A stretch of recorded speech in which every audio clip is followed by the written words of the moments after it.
Nah, terus kalau ada nanti tiba-tiba muncul ya, tiba-tiba muncul nanti mengaku-ngaku sebagai bapaknya, ada ya, seandainya ya, berarti itu lebih dari binatang, melebihi binatang.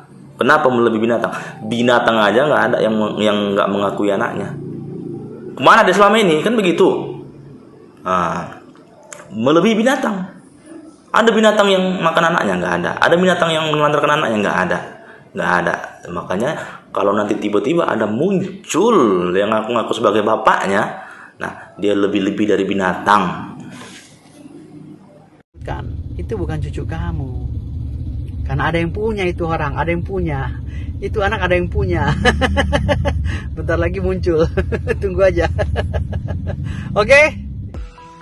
Halo Sobat Fakta Bang Pin, ketemu lagi dengan Bang Pin yang terus mengabarkan fakta viral seputar selebritas tanah air yang terus saja bikin berita, dan dengan berita mereka tetap eksis di ranah media.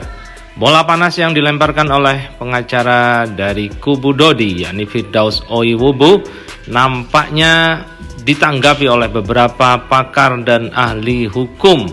Bahkan Firdaus Oiwubu dikatakan tidak paham hukum, dan hal itu akan menjadi blunder bagi dia. Salah seorang ahli hukum, Fransi Nuria, menanggapi bahwa tidak ada legal standing yang bisa mengharuskan Gala untuk tes DNA. Hal ini di luar logika hukum. Nah, apakah sebenarnya Firdaus Oiwubu ini mengerti hukum atau tidak? Karena banyak pakar hukum yang membantahnya. Yuk kita simak saja beberapa pakar hukum yang memberikan edukasi hukum terhadap tes DNA, dan juga jika ada pengakuan dari ayah yang mengaku ayah kandung Gala Sky Ardiansa. Like, subscribe, and komennya ditunggu, dan jangan lupa selalu ada doa dalam setiap lentikan jarimu. Ngaku pengacara tapi kok nggak ngerti hukum ya. Senior, udah tua. Kita yang muda-muda aja paham ya. Ini seorang kakek mempermasalahkan itu cucu atau bukan, nyuruh-nyuruh tes DNA. Mana ada legal standingnya? Pakai otak nggak sih? Mana ada legal standingnya? Mana bisa? Orang ini suami istri jelas menikah, kemudian lahir anak. Ya kan ada akte kelahiran. Nikah sah secara agama, nikah sah secara negara juga. Apa masalahnya? Di luar itu nggak ada yang bisa bermasalahkan, nggak ada yang bisa bermasalahkan. Walaupun kau curiga lah kau. Menghayal lah, tapi nggak ada yang bisa bermasalahkan. Tidak ada legal standingnya. Kecuali sekarang muncul ini bapaknya, muncul. Woi, aku bapaknya. Gugatlah supaya tes DNA untuk dia supaya mengakui itu anaknya. Cuman selama ini kemana aja? Kalau memang betul, ini kalau betul ya, kita ikuti dulu cara berpikirnya. Kalau betul, apalagi tidak. Ya, jadi banyak yang DM aku juga ya, Bang, gimana tuh Bang kalau di tes DNA nanti kalau ternyata bukan gimana tuh, nanti galak ke sana gitu. Banyak yang khawatir netizen ya. Banyak yang khawatir. Oke, tenang. Itu kan cakap-cakap halu, nggak ada itu. Kita bicara hukum, jadi harus sesuai hukum, bukan sesuai perasaan. Ini aku kasih tahu syarat-syaratnya ya. Nah ini, lihat, 1 surat permohonan perwalian anak ada, fotokopi KTP, ya kan? Para pemohon, ya jelas lah ada. Fotokopi akta kelahiran anak ada, fotokopi akta kematian ada, fotokopi alat bukti seperti sertifikat tanah, rekening koran sebagainya, itu untuk membuktikan dia mampu untuk mengurus ya. Ada silsilah keluarga dari desa, ada kartu keluarga yang meninggal, ada fotokopi bukti nikah meninggal, ada pengantar, semua ada, aman, nggak ada DNA ya, nggak ada ya.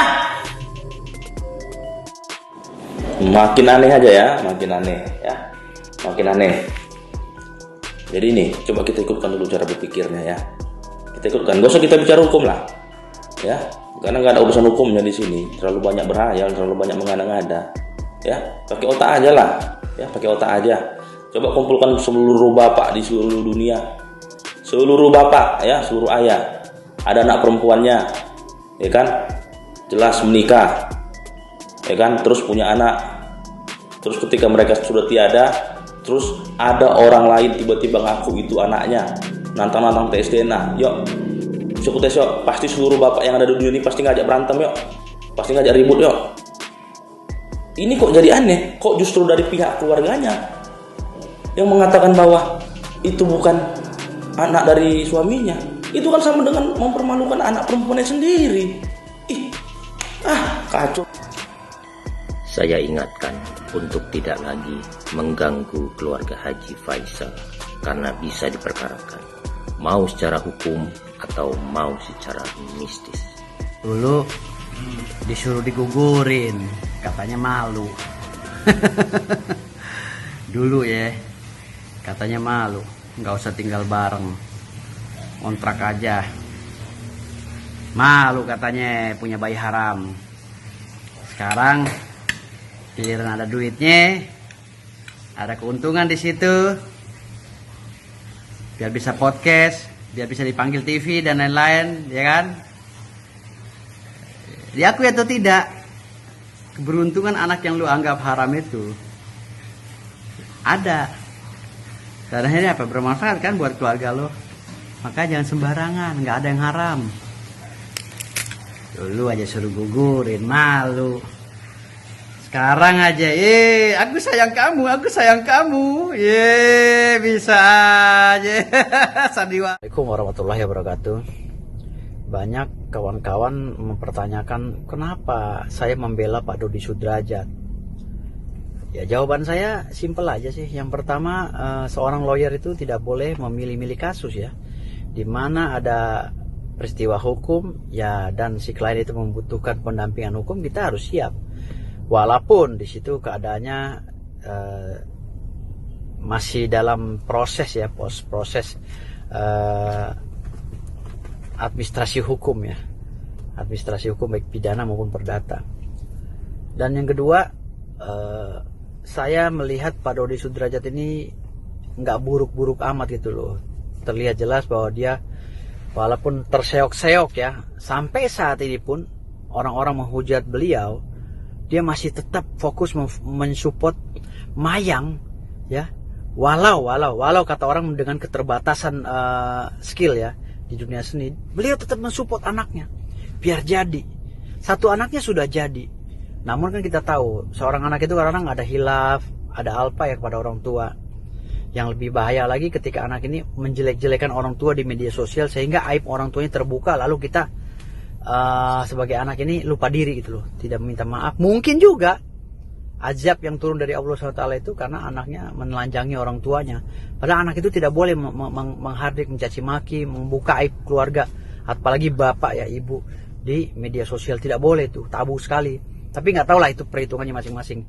Namun yang saya lihat dari Pak Dodi Sudrajat ini, bahwa Pak Dodi Sudrajat ini adalah orang yang memang benar gigih ya. Semenjak ditinggal istrinya, sejak FA ini meninggal dunia, ibunya FA ini meninggal dunia, FA umur 10 tahun, beliau tetap konsisten dalam membesarkan anaknya dan mendukung dan mensupport program anaknya, program di dunia seni gitu.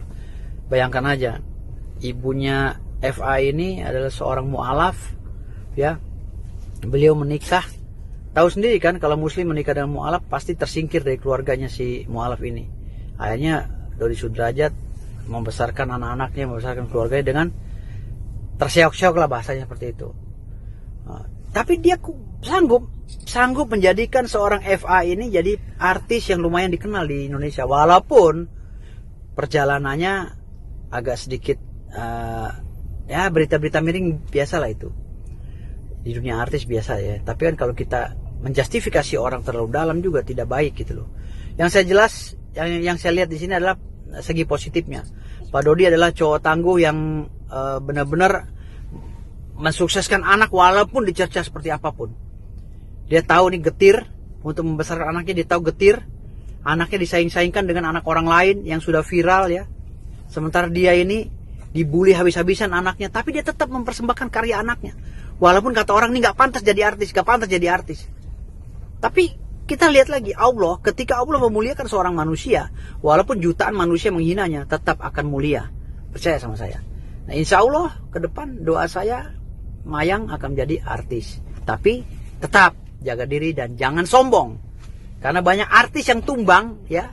Saya main film dari tahun 90, itu saya hitung kawan-kawan saya, teman saya, senior saya yang tumbang itu karena sombong. Ada aja kecengklaknya gitu. Jadi jangan sombong di dunia artis. Itu aja dari saya. Terima kasih banyak. Wassalamualaikum warahmatullahi wabarakatuh. Sukses selalu.